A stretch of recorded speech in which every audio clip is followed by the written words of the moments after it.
Well, if you can believe it, if you can see it, if you can hear it, Mark Reddings is here for back-to-back shows of the Shuttle FootyCast live from BackChat Studios. Skeeter, how are you? Hello, Scully. What, do you want me to take it easy on you, do you? Or? No, I was just trying to think. I reckon I did probably 612 shows consecutively. I take 3 weeks off and suddenly I'm under the pump. But that's okay. We're in the middle of winter. We're coming in here and we had malfunctioning equipment and I'm sitting, driving back to work, coming back here. So no, it's okay. The swings and roundabouts, You used to love coming in here with the with the Jetstar's aeroplane, didn't you? You'd sit out ready to go, button to be pinned. Oh, there'd be something wrong. There'd be like a light globe miss. Anyway, it's all sorted. We're back. The World Series is on this weekend. I went and saw the Yankees. I'm excited about them. I couldn't really give a rat's. So you're on the Yankees, eh? Well, you're not Yankees really. fan? I quite like Boston, but I'm not really a baseball fan, to be totally honest. But it was good fun going there and having a beer. And, of course, NBA. But footy-wise, there's still a bit bubbling around. I went to a really good press conference, which we'll talk about shortly this week, which I think pre-season needs something other than the regular practice matches we've been dished up over the last dozen years. Bloody oath it does. We will get into that. For a week that I thought footy was dead, there's actually a bit going on this week. So I was thinking, what are we going to speak about today? But we will get through the other 9 teams, their trade periods, West Coast being one of those. We're going to dissect that in a little bit. Shelterfootycast.com.au is where you find all of our stuff. If you want to send us an email, we'd love to hear from you. If you see Skeet out in public, I'd like to see that as well. Footycast at backchatstudios.com.au. I'm going to Bucks Day on Saturday, actually. A mate of mine, yeah. I'm seeing it. I'm saying it. Cashy. Down at the old gin and tonic down in Freo, yeah. So a mate of mine, Lee Hughes, is getting married in Montreal next year. So speaking of missing a couple of shows, I'm going to be going to Canada next year just for a little sojourn. Yeah. Is that right? Yeah, going to be the MC at that wedding. Well, I am. Cashy.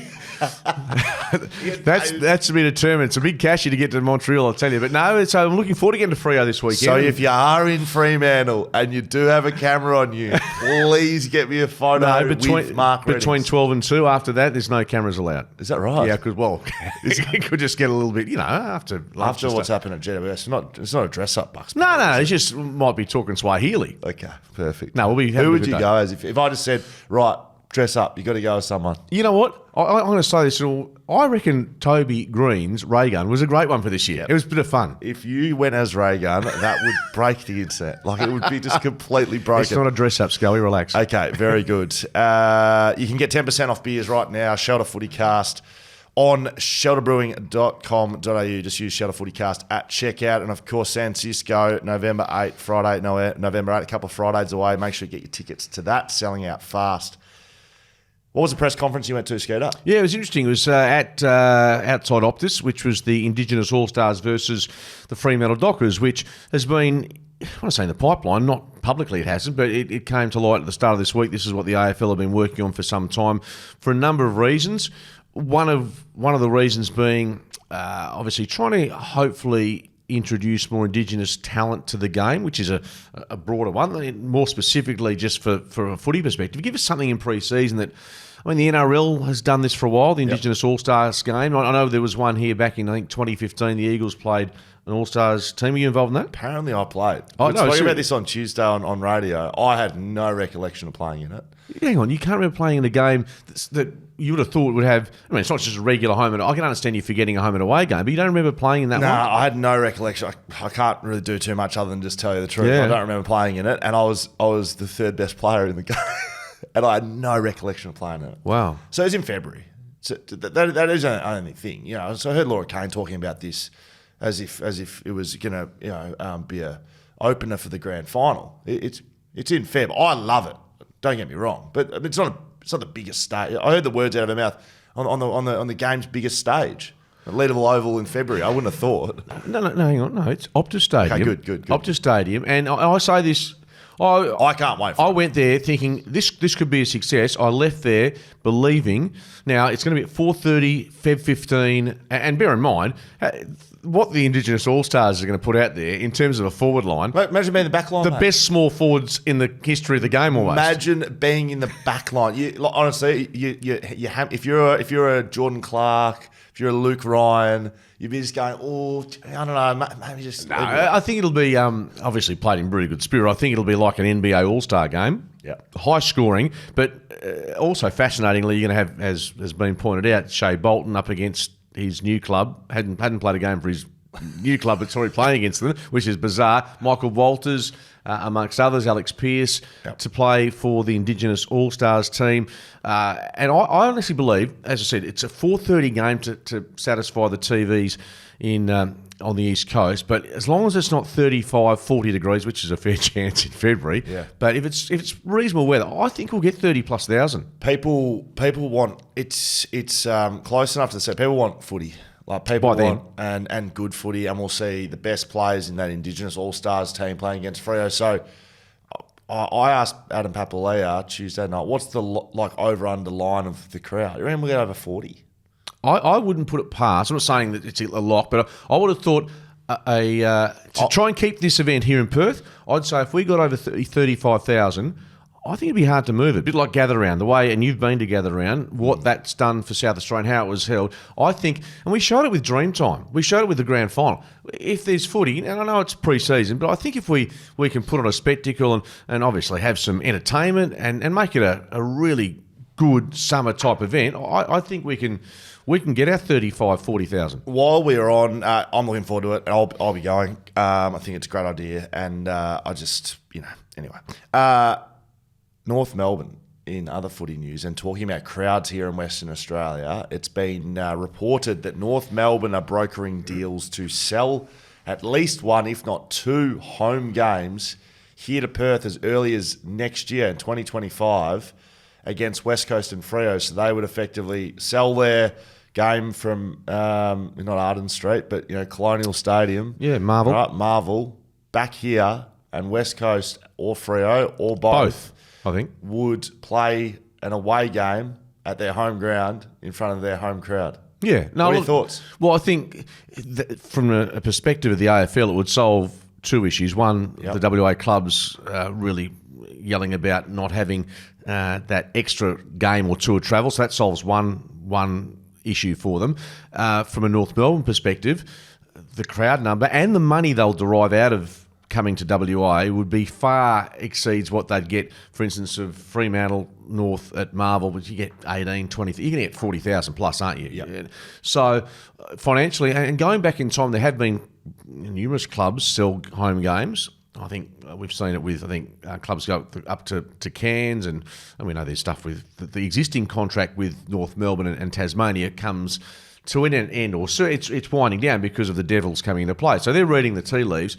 Financially, I'd imagine it'd be worth $300,000 or $400,000. It might be. I think it's more. It might be 500. It was back in the day when it was sold. It was 300,000 or 400,000. It might be 500, 600, 700. I have no idea. But it's certainly financially, yes. They've won 3 of their past 5 games at Optus for what it's worth as well, North. So yeah, look, I think it's a win for WA clubs, no question, and potentially it could be for North if you can come over here, get a win, and make $500,000 out of it or more. Happy days. I've heard others take a more negative view. I'm actually in your camp, Skeet, so we can't go back and forth on it. But the alternative view is that what on earth are North Melbourne doing? This is a 18-team competition, and why compromising the integrity of the comp? No. Well, yes, and why would you play your home game in front of 40,000? Like there's a significant advantage here in Perth. Not only the travel, but the big crowd. Are they just going, well, are we going to win? Maybe not. Do we need to, prioritise the bottom line? That's the other view. My view is, mate, I think North Melbourne, and I said this word on radio, which fired some people right up, they have been irrelevant in this club, in this competition for the last 3 to 4 years. 3 or 4? Mate, okay. How did that rile people up? Because it's a fact. They weren't happy with the irrelevancy. So if I can put it in another way for people, they have been uncompetitive. Yeah, well, if you are uncompetitive, you are irrelevant. Exactly. The West Coast Eagles have been irrelevant in that sense in the last couple of years. Exactly right. West Coast have been uncompetitive and irrelevant. And as a player, if you can't compete, you are irrelevant. So I've got a pretty clear lens on this one. North Melbourne have been irrelevant. And they think, well, I don't know, are we going to win many games next year? Probably not. Should we go and make $1 million a game over in Perth? Probably. And they've made the decision for their football club, who's been struggling financially. They sit in the tier with, the St Kildas that we heard Bassett carrying on like a pork chop at their best and fairest, how unfair the competition was. Well, I don't know. I would say on a positive side of things, at least North Melbourne's being proactive and doing something about it rather than jumping up and down at your best and fairest having a cry. I tell you what, if you can win some footy over here as well. The other thing is, I would not be surprised that the AFL has put a little hand on the shoulder to say, I'm just imagining the hand like, g'day guys. Gently. This is what we'd like you to do. There's an option here. There's a possibility of you going over and you're saying making possibly $1 million a game. Is that the word you hear? I heard that, yeah. Okay, well, if that's the case, that puts your club in a pretty sound financial position off the back of staying in Perth for a week, doesn't it? A week and a half. Yeah, and you're right on the alternate. So, the West Coast Freo dilemma with travelling, right, is you can't just give West Coast and Freo, 14 home games. No. As in just make others play more away games. But if they're going to sell it, that's where you do it. So what this will do for West Coast and Freo, it'll give them at least one block where they're at home for probably a month.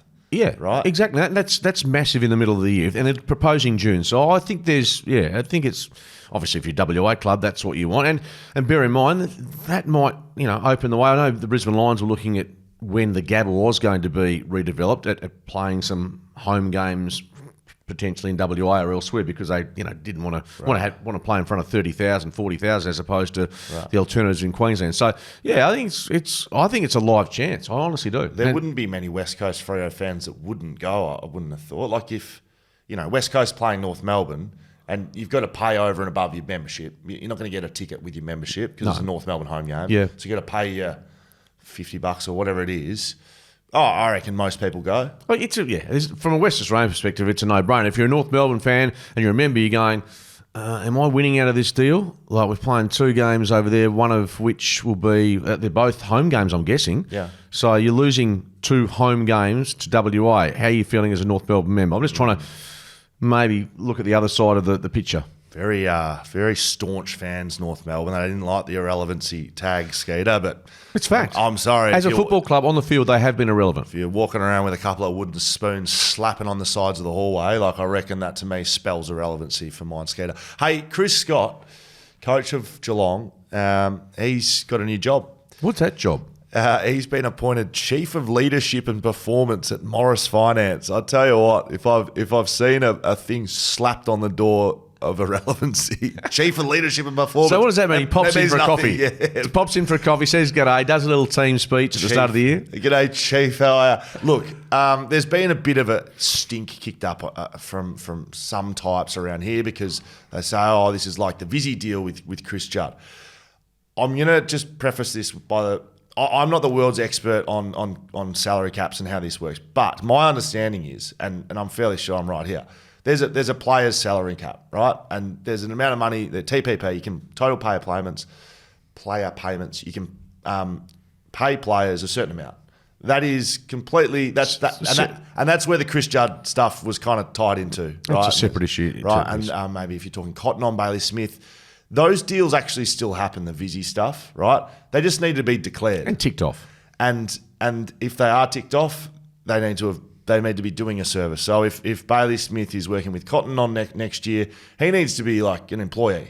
He's going in there, he's sitting at a desk, he's doing designs. You can't just get $100,000 for being an ambassador for Cotton on for nothing. So as a full-time footballer, how much time do you get to do that? Well, another way you could do it is valuing a post on Instagram, on Bailey Smith's Instagram. Right, so that has value as well. I won't get into the metrics of that. There are ways around it. I won't get into you lost me at talking about. But that's players. This is coaches, and there is a footy department cap also, right? Which there was a lot of stink about this around COVID. It got stripped in half, and that's why a lot of people lost their jobs, and head coaches were giving up money from their salary to pay others. Adam Simpson being one of those, I know for sure, but there was multiple coaches that did that. There is a cap there as well, but you can go over that cap and you pay a tax effectively. So whatever that is, if it's $7 million, $5 million, $4 million, if you go over, you can pay a tax to go over effectively.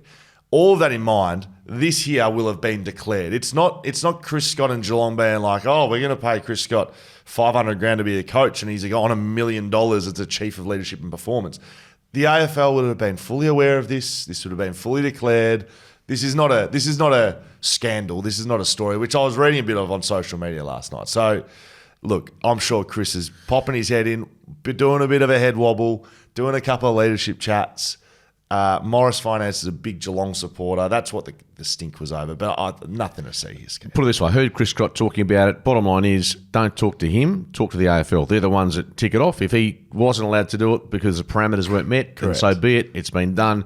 Good luck to him. And he, in terms of his tenure, his security, he'll coach Geelong for as long as he wants, in my opinion. I'm not talking for as long as he wants. Next 3 or 4 years, if he wants to be there, he'll keep that job anyway. I think good luck to him. He's adding another line to the spreadsheet. In fact, if there's anyone listening along to the show, the FootyCast, that wants to maybe appoint Mark Redding as the chief of I don't know, good times and rock and roll. We should have like a punting party club. I don't know, something that gives us chief of punting and party. Honestly, our services are available. We'll do business. We'll have a meeting up at down at Shelter initially, and then we'll go take you out to Ascot if you like. We'll take you down the shoe, off to the Yankee Stadium if you need to go over there. We'll just do that. Honestly, if someone does want to do an international trip, we could be chief chaperone. Absolutely. Yep. Even just get us to Melbourne occasionally. We'll take anywhere at the moment. Will Schofield, Mark Reddings, chief chaperone, shout a FootyCast. Honestly, I like it. I like the idea. The other one I was jealous of, Darren McCauley, he goes across with George McKelgic to the Ascot races. And that's just like an England ambassador, chaperone. We should be in the market for that, as a duo, of course, because it doesn't quite work without Dumb and Dumber together. So maybe we need to sell that to someone soon. Hey, listeners, viewers, get on board. The train we're at your disposal at a very reasonable price. Could even be free at this stage. Okay, we could be paying you on Monday. We can negotiate that if you like. On Monday, we went through 9 of the teams' trade periods. Yes. Let's go through the remaining 9. Skeeter, West Coast is the top of those. We went through Freo on Monday. West Coast Eagles in Liam Baker, Matt Owies, Jack Graham, pick 12. Out the door, Tom Barras, Jack Darling, and pick 3. And of course, there was 14 floating around. There was a bit going on with ins and outs, but West Coast effectively land those 3 players and those 3 big outs. How do you assess their trade periods? Yeah, it's been hotly debated, hasn't it? Now, I was away and just keeping an eye more so on the social media discussions about it. So the deal for Tom Barras, if you're a West Coast Eagles supporter, I think the bottom line is that the deal had to be done. There wasn't much more West Coast could do. No, I don't think that makes it a good deal, right? I don't think that Hawthorn got a reasonable price. I think Hawthorn got him at a good price, but I think a lot of people, so I was critical of it, and a lot of people took that as me having to go at West Coast. West Coast couldn't do much more, so you can't really criticise what they did there. That doesn't mean it's a good deal, though, Skate. Like I don't think a future first and a future second for a leader at the football club, for someone who would have stayed if you had forked up the cash when you said you would, all that stuff, he would have still been a West Coast Eagle. So, look, I think they've lost a good player and left them extremely shallow at key defender. Right? They've got Harry Edwards, who's going to come in and play back, who I've got great confidence in being able to do that. Jeremy McGovern, All-Australian year last year. So those 2 starting players, fine. But after that, look, Rhett Bazzo hasn't played for 2 years effectively. Then there's no other key position player other than Rhett Bazzo. There's Ruben Jimby, who's an undersized, can fight. He's not a key. I mean, we saw it at Manfully, I think, against the Gold Coast Suns on a Friday night. He managed because they went down. And again, they had injuries. It's an issue. So I suppose more to the point, what's come into their club. Now, Liam Baker, it's almost like the Bailey Smith to Geelong. We sort of felt this was going to happen for a long time.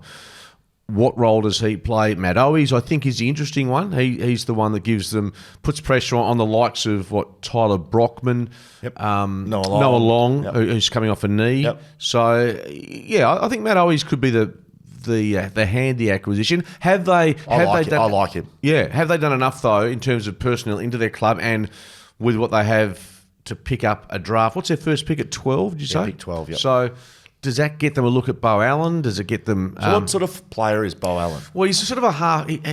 Problem is, he's a bit of a half-back. Is he tall? No. Like, as in... They're all tall. Yeah, So but he's not a key position, is he? No, I don't think he's a key position. And so just without going back to Fremantle, the Dockers probably don't need someone like him if his half-back is his domain. I think the West Coast Eagles... He's 191. Which makes him what? On 195, he's Ruben Jimby's height. Yeah, so that type of size. Whether the Eagles like him, and look, I'll be 100% on. They've got probably 15 players that they've kept an eye on, and the top 15 or so players in the draft. There's a lot of quality there, so they may well have a player from the East Coast they're looking at, and it might well be Scully. You're talking about how thin they are defensively, whether that's the type. I mean, they need players across the board, but if you had a choice, a mid, a key forward, key back, maybe a ruckman. Well, I think let's put the ruckman off the table because I think you and I both agree that's not. Go get them wherever you like. Exactly. So, what would you be taking? Oh, a key forward back, and probably erring on back, but sometimes you can get it. And someone can go both ways. Oscar Allen's first game was as a backman, for instance, right? Yeah. So, look, my criticisms come. I think it's pretty well proven that you build a premiership squad mainly through the draft. I agree, 100%. And then you top up around that. For West Coast, who again they're with North Melbourne, been irrelevant. They couldn't have made more changes, West Coast, to their football club. Like they literally, I was thinking about last night. There's not a man standing. Right, CEO, head of footy, captain, head of fitness, doctors, head of physio, half the playing group. Like this is a brand new football club, right? And there's going to be some teething problems, you'd imagine, with so many new faces. I didn't mention the coach. Yeah. So with all that in mind, that's a rebuild. Yet they've gone and got 28-year-old, 27-year-old and whatever Jack Graham is. And they've got 3 picks in the draft, 12, 26 and 73. To me... Again, I'm very happy to put my hand up when I don't know what I'm doing, and I wouldn't have a clue with this draft stuff. There's buddy father sons, and there's academy players, and all NGA, all the stuff. Yeah, but to me, for this club and this team to load up on that mid-range age or even older age, and then have 3 picks in the draft, that doesn't make sense to me. Now, happy to have my pants pulled down and may look like an idiot by the West Coast Eagles, but face value to me, that doesn't make any sense for mine. So break it down. Like Matt Owies cost them hardly anything, is that right? Oh, cost them something. Yeah. I think they cost them a 4th rounder. Fourth rounder, okay. Matt Owies. Jack Graham's They the one. could have got for free. They could have got Matt Owies for free. He's getting delisted. So. Yeah. So Jack Graham to me is the one I've got a question mark. Yep, they went and got him, but I think they got him for free. For free, yep. Exactly. So that, I think that's where they're trying to get that 20, mid-20 year age demographic sorted. And then they committed to Liam Baker, so they had to get that deal done. It actually is the pattern of the Tom Barras thing. They had to get that deal done. They had to get Liam Baker done. So you talk about pick 73. Now, I know that's way down the list, but what they've got to try and find, as Geelong did, as an example, a Lawson Humphreys last year, a Sean Manor. Like, these are types of players. And it's not easy because there's a needle in a haystack to some degree, but that's where the Cats have done it so well, and the Eagles, with I think it's fair to say, pretty modest draft hand. Yeah. Well, they haven't drafted well, West Coast, for a long time. No. Kobe Bergil, 2nd round draft pick. He got delisted, didn't he? Yes. That's the most. He was pick 30 or something. Yes. So they've butchered that. Yeah. Right. You can't say anything else. They've butchered that. That they've continued to make mistakes in that realm, and this is why I'm critical of West Coast. I wouldn't be critical if they were going well. They haven't been going well. I think it's fair. It's not just going well. Their list looks as if it has been not unattended, but it looks like there's been a lot of mistakes made in the past, say 3 or 4 years. We talk about Jack Darling going to North. We talk about. It just feels like we've been waiting that extra 12 months. And I said this 12 months ago that, I think probably time for Simo to move on, with all due respects. The numbers weren't great. The rebuild's taken too long to get to this point. But then they've got 3 draft picks. I don't understand it. Anyway, I'm giving them a D. That's where I sit on it. I don't know. Bergil was pick 29, by the way.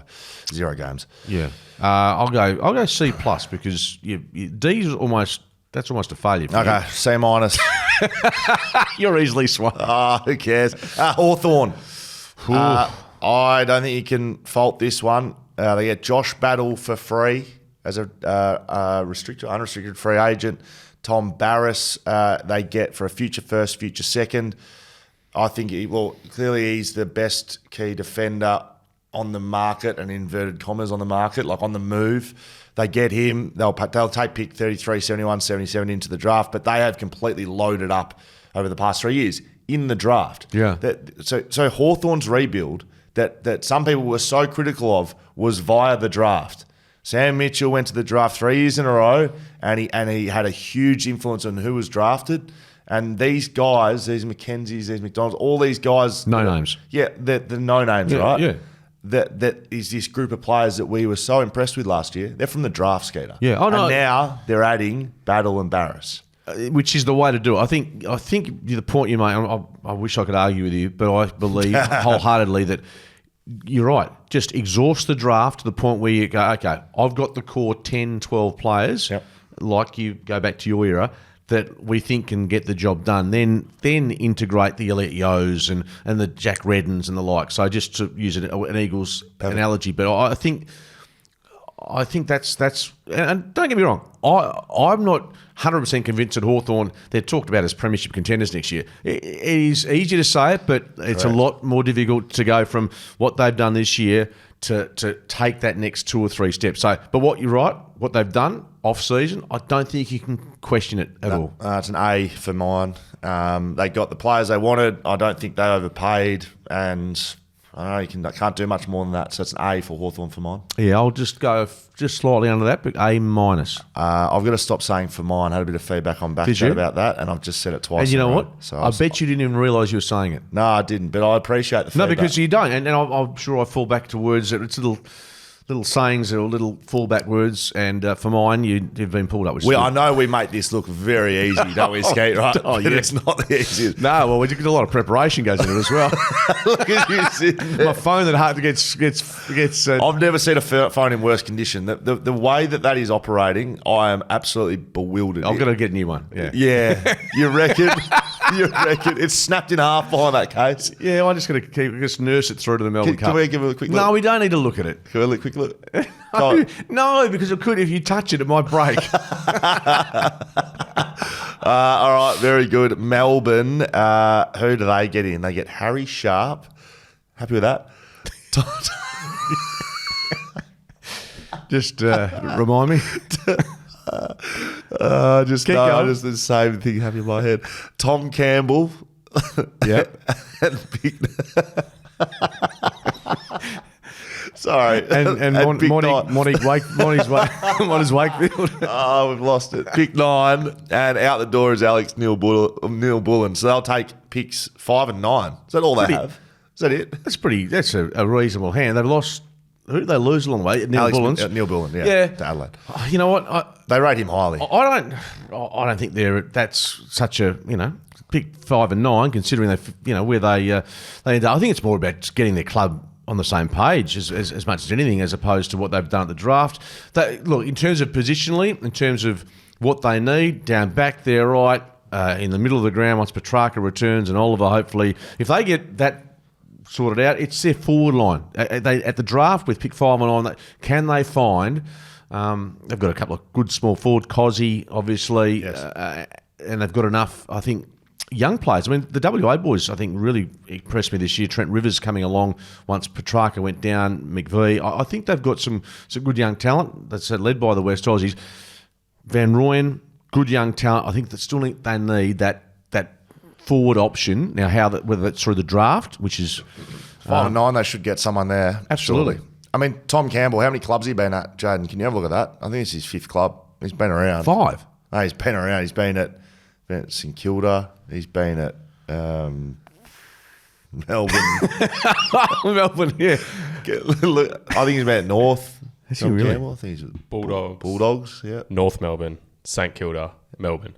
So 4 clubs. Where does he play?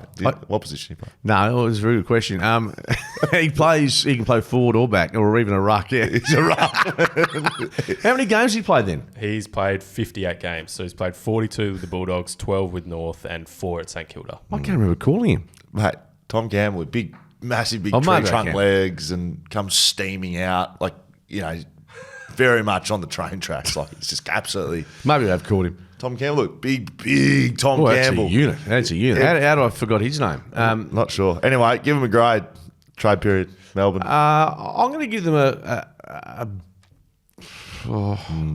with 5 and 9. They're 2 picks inside the top 10. I'm going to give them a B. That'll do. Okay. I'll give him a B+. plus. Yeah. I can get a top 10 pick. Done pretty well. North Melbourne. This is an interesting one. They get in Jack Darling, Caleb Daniel, Luke Parker, Jacob Costanti. Big raps on Jacob Costanti, Skeeter, and they'll have picks 2 and 62 in this year's draft. So I wonder if they take that, or maybe someone comes for 2. I've heard that maybe Richmond have got their eyes on that pick 2. What they want? They want 15 picks in the first 20. They'll have to trade Yes, obviously. multiple for that pick. So they'll have pick 1 and 2 if they do that. And North Melbourne might have a couple in the first 20 or so. So those 3, Costanti's an untried, but Darling, Daniel, and Parker, we know they can all play football. Out of those 3, I think the biggest influence is probably Caleb Daniel. Has probably got the most upside out of those 3. Parker's been a superstar for a long time, and so's Jack Darling, to be honest. So are you happy with that as a North fan? Yeah, I think what Clarko's doing here is obviously seen that we know there's talent there, young talent, but then maybe that experience in Daniel in defence, if that's where they play him, in that sort of that link role, and uses the footy well. Luke Parker, just the leadership that he brings to the club. I can understand the path they've gone down. Yep. What you expecting out of Jack Darling? Look, what's a win for him, Jack, in terms of output for next year? 30 plus. Vicky's 30 plus goals. Yeah. Averages over a goal a game. That's a win for most forwards, isn't it? Yeah, if Jack Darling kicks 30, Yeah. Nick Larkey's probably kicking 50. Yeah, well, but that's been the issue, hasn't it? Nick Larkey has been like on an island by himself. Absolutely. So that's where Jack comes into play.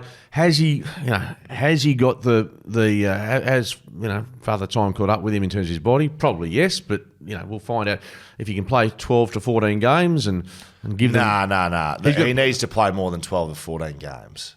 You're just pulling someone in to play half the games. He needs to play 20 games. Yeah, There's no use recruiting him to the football club. You're getting a half a season out of him. Yeah, so you've got more faith in as a star player at his best. I'm not questioning that. I just have question marks as to whether he can sustain form for that long during the course of a year to keep his spot. Yeah, you might be right. I was just having a look at the games played by JD over the past few years. He has been durable, Mate. He's been durable. This is going backwards. So this year just gone 21 games, 20, 21, 22, 18, 24, 21, 23, 23. Just plays. So he has to continue doing that for 2 more years for that to be a win for North Melbourne. If we're asking what a win is for North Melbourne. Yeah, that's the question mark, and look, only he will be able to tell us that in 2 years from now. B+ for mine. Yeah. Far out. I'm going to stop saying for mine. B- for me for North, because you look at those names and you think, well, how much improvement's left? Well, that's not what they've brought to the club. It's about what they'll bring in 2025, and hopefully giving the likes of Sheasel and their young. That's what Parker will be in there doing. A big body trying to protect these young players. Exactly. Giving Wardlaw and the like a chance to not be absolutely crunched every time they go near the footy. Port Adelaide, Skeeter, they get Jack Lukosius, Joe Richards, Rory Atkins. Out the door, a top 10 player in the AFL by Champion Data's standpoint in Dan Houston. They'll have picks 13, 29, 36, 50. There has been quite a bit of criticism here, and I think warranted. The 3 players that come in, Joe Richards, never cemented his spot at Collingwood. Rory Atkins was playing in the VFL at Gold Coast. And Jack Lukosius, a top 10 draft pick, but that matters for about 3 minutes where you were drafted, and then you do what you do on the football field. They are screaming out for I think, a competitive key forward, and I don't know if Jack Lukosius is that guy. No, but I still think I'll roll the dice here. I think Jack will grow a leg at Port. I just think that new environment at Port Adelaide. Is he South Australian? Might be. I think he is South Australian, to be honest with you. Yes, pretty sure he is. So I think he can actually be whether he's the answer to no one can replace Charlie Dixon in the physical sense, but Yes. if he can provide that sort of option and I think he can be a good player. I think Joe Richards saw him a couple of times, and I thought he was actually okay. Admittedly, he was maybe against the Eagles, Yep. etc. But Tough side to break into. exactly. So no, the interesting one for me is was the off season with Ivan Soldo and him looking to get It was bizarre. to St Kilda and talk about his partner, and she hated Adelaide, and she's got her social media profile, and he had to come out after the fairest and best, which he missed because he was the best man, I think, at his mate's wedding. Which I think's fair. Absolutely, and that was the club ticked it off. But you just feel, having listened to some of the words spoken by their footy manager, that there's not a lot of There's a bit of work to be done because he hasn't settled into Adelaide. Jordan Sweet's taken his role in the ruck. He's fallen behind in that This area. is why with ruckman skate, like, there's no use overpaying. No use overpaying for them at all, because this sort of stuff happens and they're running around doing their thing. So, Dan Houston, huge out, huge loss. But they couldn't. I mean, that, to be fair, they didn't walk him out the door. He wanted to go. So once a player wants to go, Scully, no. Well, didn't he come out and say, I'll stay if they don't trade me? Well, It was they bizarre, did this say whole that, but thing. he changed. He waxed and waned for a bit Over the towards the place. back end, didn't he? I can't imagine that Port Adelaide were happy for him to go because at the end of the day, They didn't get a lot. they didn't. In return, they didn't. I think they blinked first at the end of the day with the deal. Yeah, I think they did too. And I don't know if those trades make him better. So that is a C for mine, Skeeter. I'm going to go C+.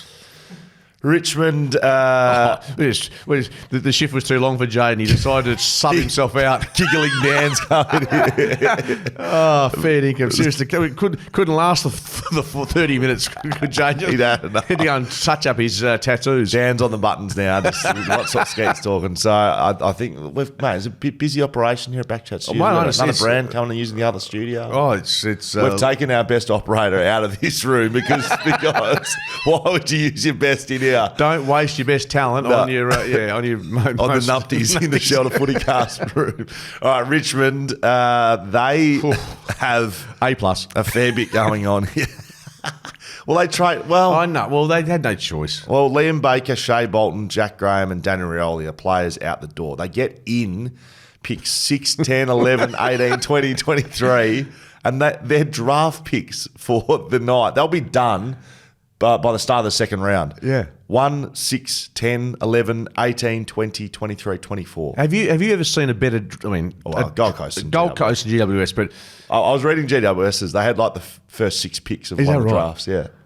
they still haven't won off the flag. It just shows you. It's Gold Coast still haven't made a final. No, exactly. We're about to say Gold Coast even worse. That's the best hand I've seen for a Victorian club ever. Yeah. But it's also going to be interesting to see how Adam Uze approaches this and what they do with it. Look, those names out the door, they all wanted to get out, rightly or wrongly. They found themselves in this position.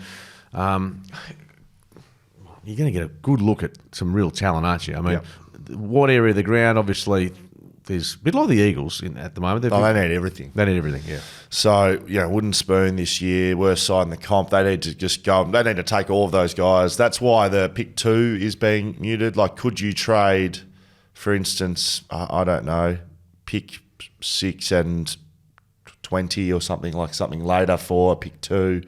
And Richmond and whether it's other club, they've got their eye on certain players. So I just wonder how much planning goes into thinking. Well, Scully's at Richmond. I think at pick 1 they're going to take player X. So and on game day, on draft day, it doesn't always transpire. So you have to be flexible. But they've got so many picks there at their disposal.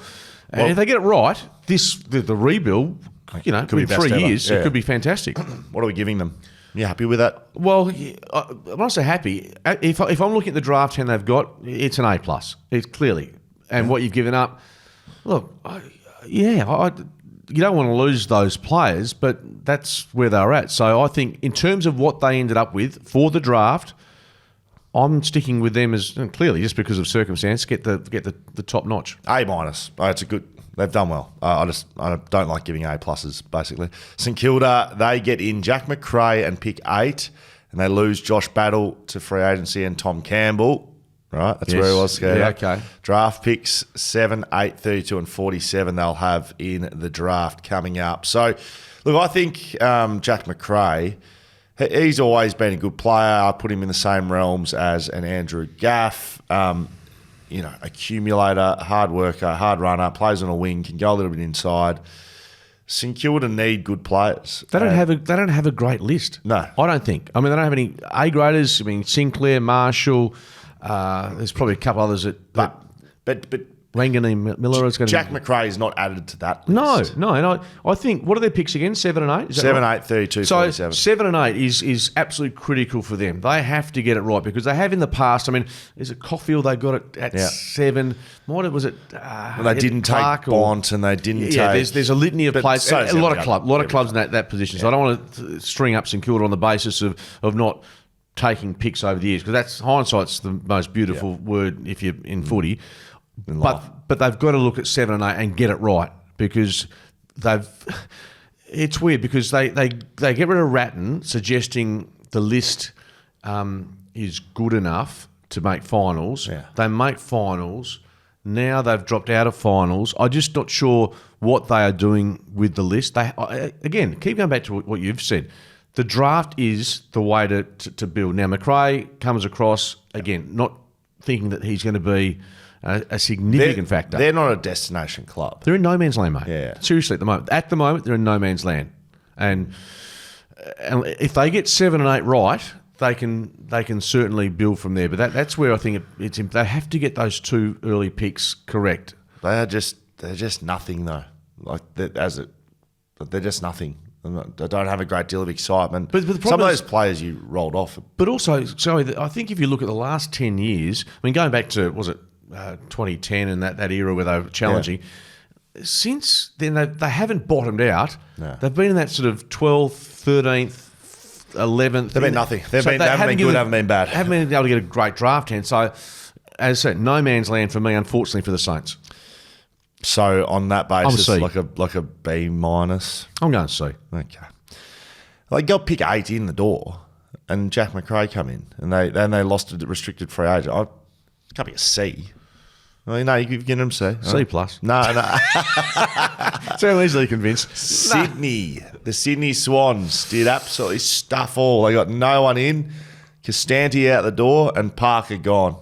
That's pretty much What's it. their draft team? 19, 22, 44, 59. They're well and truly in the premiership window. They've been to the 2 grand finals in 3 years. They will expect to be there again next year. So what? Yeah. So glossing over that, what do they need at pick 19 and 22? I suppose is the question. Oh, Because they've got the ruckman. a ready-made Their midfield's player. right. Ready-made player. Are they a bit shaky down back? Maybe. No, I don't have. To be honest, mate, they made the grand final. No, exactly. They're I mean, the best side all year. I you don't don't wanna be too I picky. don't have great concerns over Sydney's list. So, if you're going to say what do you need at 19 and 22, probably like go and get a really well developed, like their best, well developed, and not Harley Reid type, but Harley Reid type in terms of his maturity in the draft. A really mature young player that could start challenging for spots. Like Luke Parker played games of footy. Do you just go and replace his position with an 18-year-old, but is mature and is exciting and has speed? Yeah, and so I think on that basis, if you're going to and look, if there's a really good key forward in there, do that. But if there's generally, you can't go wrong, Scott, I don't think, by having depth in your midfield. So whether that's the case for them, they've got a very good side, as you say. It's hard to be too critical of them, except for one game of the year. Taylor Adams isn't getting a game at the moment, so the depth's going okay. Yeah, so it's maybe just, they'll have an area they need to freshen up, whether it's to help Tom Papley out as a small forward. I mean, there's not too many bases they haven't got covered. It's just, I suppose, getting themselves in a sweet spot again next year. Did stuff all C. No, boring. Yeah, I'm going C minus because they didn't need You've to. always given him a D. Well, because there wasn't any movement. Like if you're moving and doing and shaking, Like and, you. Yeah, if There's a you're mover doing and a something, go shaker. shaking. Actually, there's nothing there. That's not to say that they're duds. They're pretty locked and loaded. Did you have many days in America where you did nothing? Like No. just on the move. On the move, we're catching a train, or we're doing like with Jimmy Fallon. Went to one night. Did you? Yeah. Was that good? High five, Jimmy Fallon. Did you? Did you? Yeah. Do you know who you were? No idea. Did he go, Mark Reddick? No, but I'm talking. But the guy who warms up the crowd, he said, anyone from The fluffer. overseas. Yeah, the fluffer, the warm up guy, the rev up guy, and we, said Australia, and lady at the back was sort of yapping, had this sort of nasally accent. Oh, jeez, it's embarrassing. But no, we had a mention, g'day mate, and he was laughing away. And no, Jimmy Fallon, seriously, it's all auto cued, all scripted. And if they make a little blunder, because it's pre-recorded, right? So it goes to about 10 or 11 o'clock over there at night, Right. but it's pre-recorded at about 5 o'clock. Everything he does is auto-cued. The guests on that night had Colin Kaepernick and Luke Bryan, who's a country music guy. I think Lady Gaga was on the night before, and afterwards was Chris Martin. So there's a bit happening around the studio. So. And so if they stuff up, they redo it. Yeah, when I say stuff up, minor stuff they can do on the night, but it is heavily scripted. Produced. Yeah, which is unlike this show. Western Bulldogs will finish it off. Thank God we get to say goodbye to trade period. Matt Kennedy, pick 17 and pick 25 in the door for the Bulldogs. Out. Some outs here. Bailey Smith, Caleb Daniel, Jack McRae. They will take in 17, 25, 35, 48 to the draft. Yeah, I don't. When you say out, let's be honest. Bailey Smith didn't play at all last year. gone. He was injured, He but was gone. still a quality player. Let's not dismiss that. Caleb Daniel struggled. He played some good footy late in the season. He didn't get a look in there. Jack McRae, that's why he's left, because he's not playing footy. So Luke Beveridge, although he doesn't like to lose quality people, Yep. that's where the side was heading this year. And so off the back of that, I think Matt Kennedy's a good addition. yeah, he's interesting, isn't he? To Treloar and Bond, to the guys. He just comes in and He plays a role. Exactly. He's a role player. I don't mind him as a sort of unheralded sort of player that, not going to create too many headlines. But let's be honest, the Bulldogs side, again, when you look at it on paper, they have so many bases covered, it's not funny. Their forward line, they failed in a final, but what they have across the ground, if they can make those picks prudent at the start of the draft, they should still find themselves in a winning position next year. They would have liked probably better than pick 17 for Bailey Smith. I think Yeah. they somehow wanted to get that going, which they couldn't, and end up being a four-way trade to do that deal in Geelong, Bulldogs, St Kilda. So McRae was involved, Kennedy was involved. So it was Carlton, St Kilda, Bulldogs and Geelong to get that done. But anyway, I'm going to be. B mine. B. All right, I'll match you. I'll see you out the door on a B. There you go. That's the trade wrap. Thanks to the Shelter FootyCast. Mark Rennie's Will Schofield. A bit like us, B team. So, no, Dan got it right. Skeeter buddy talking over the Oh, skin no, there. sorry. That's all right. No, you don't know what you're doing most of the time anyway, so it's all good. Hey, a couple of questions from our fans before we finish. Yeah, let's finish off with... you look at it, you say, I haven't seen this one before, but most of them are like... I haven't. Okay. What did... For today, you No, see but me in here preparing. But I can you see your... No, you walk straight in. I was waiting here for 10 minutes. But, sitting there, I can see your face if it's something that it's directed at me or something. Well, I can read before I read. That's, a little bit of that. Look, there's no sledges. There's no sledges here, Skate. Okay. So we'll just go to the email first. Hi, Will and crew. Okay. Thanks, just anonymous offsider. Look, Dan, he's like a Dickie Knee in the corner, just laughing his head off. While the Eagles list management... I might just start calling you the crew. That's crew. you. That's you. While the Eagles list management strategy can be criticised for this year's draft, there is some logic and method to this. Okay, this is what I need, Skate. The method and logic that I can't see. I've noticed that there are close to 15 players with their contracts up at the end of 2025, while Oscar Allen will get a reasonable extension, if not already, and Cripps, Kelly, McGovern may get 1 or 2 years depending upon injuries and form. The others have extra pressure on themselves. So Cole, Chesser, Hunt, Sheed and co, the heat is on to perform. So having extra picks, draft picks in the first 2 rounds of next year's draft does have some merit and sense. If the Eagles can secure Bo Allen this year with their first pick, it has worked out quite well. With Josh Rotham, I would have signed him for another 2 years as insurance for a developing Rhett Bazzo. Josh may get a couple of years elsewhere, but that is where I see it. Enjoy your week. It's far too logical and positive and concise, clear. Yeah, what was our correspondent's name? No idea. No idea. Okay, and I mean, there's some sense if that's the right analysis of the contract setup. Then yeah, and let's be honest, Go. Most of us in the media, we take a very much a window dressing look at each club. We don't dig deep. We're not managing the list, are we? No, exactly. And these guys. Well, Matty Clark and his team they are under as much pressure as say Richmond to get it right in the next couple of years. Because if they don't, again, you put yourselves behind clubs who are continually finding the right players in the draft to advance their team. Just over onto YouTube. Great to see Skeeter and Scully back and firing. Interesting trade review. So difficult to assess them straight away. You really need 3 or 4 years to judge how the draft picks come through. What seems like overs or unders now may be viewed differently in a few years or so. Absolutely. That's 100% right. And that's for every club in the competition. I mean, for what it's worth, I think Fremantle have done it pretty well in the last 5, 6, 7 years. I mean, as opposed to what we've seen at the Eagles. Some like Geelong, great reputation of doing it well. We've talked about St Kilda, probably off the mark a bit. But yeah, it just shows you how important, and that's why, like Graham Wright, going from Collingwood to Carlton and just having the right people in the right positions off field, what do they call it, to front of back office or front office, whatever you call it. Yes. That is important to what happens on game day.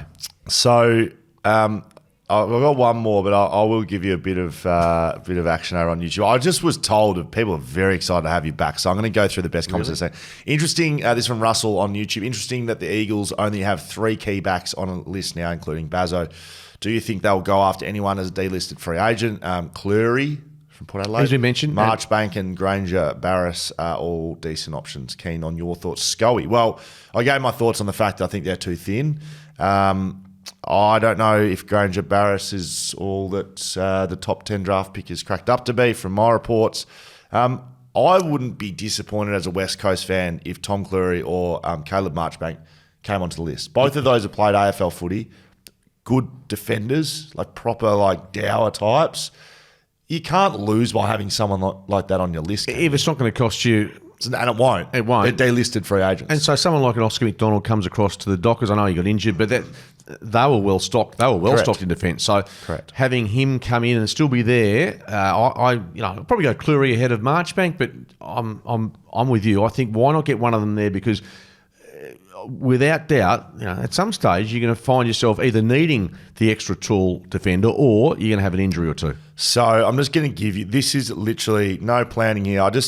Jaden said people are very excited with Skeeter back in the building. So this is from Paul Persick over on YouTube. Finally, the Skeet has come back to the Shelter FootyCast. Welcome back, Prez. Hey, it's the guy from the Building for Tomorrow YouTube channel. All hail Lord Skeet. Monday just instantly became Skeeter certified. I feel blessed. The boys are back. Stunned Sleepy Joe Reddings found his way back to Perth for the potty. That's fair call. Skeeter, welcome back. Guess who's back? Skeeter's back. People are welcome back, Sleepy Joe. Mate, people are very, very, very, very happy to see you back, Skeeter. I'm humbled by the support, to be honest with you. Yeah. And I remember just... I feel like a presidential candidate. That's pretty tight at the moment. I reckon your mate's going to get up, which is a bit of a worry. But no, who's my mate? The bloke that... Strumpet. Oh, what an idiot. Anyway, I was at the Waffle and some bloke... I was doing the Channel 7 stuff and some bloke goes, "Hey, Skeeter, I'll come for a day out in the bushes with you." I'm going, what? What are you talking about? I mean, every now and then... Is that the grand final? We're in the middle of Optus and some bloke stood up and I'm going... It's all because you have thrown it, just lit the match and it just went bang. Sorry, do I speak for you? Do I represent Mark Reddings? Well, you're happy to throw him under the bus where possible. Anyway, that was sort of the connection I have with some of our listeners. You've never seen a connection like that in your life. So you can thank me later. Put it this way, I'm connecting with a younger demographic. That's what I'm finding, it's really nice. And may it continue. If you see me in Melbourne for the Cup, come up and say good day. Very good. Start stinging me out there, and I'm done with this. FootyCast at BackChatStudios.com.au. We are done and dusted. You can follow us on social, Shelter FootyCast. If you see Skeet, remember, between 12 and 2, there'll be photo opportunities in Fremantle. I'd love to get some. Except I'll be watching the Cox Plate in between all that, so make sure Don't interrupt. Don't interrupt during the 2.5 minutes of the best weight for age race in Australasia.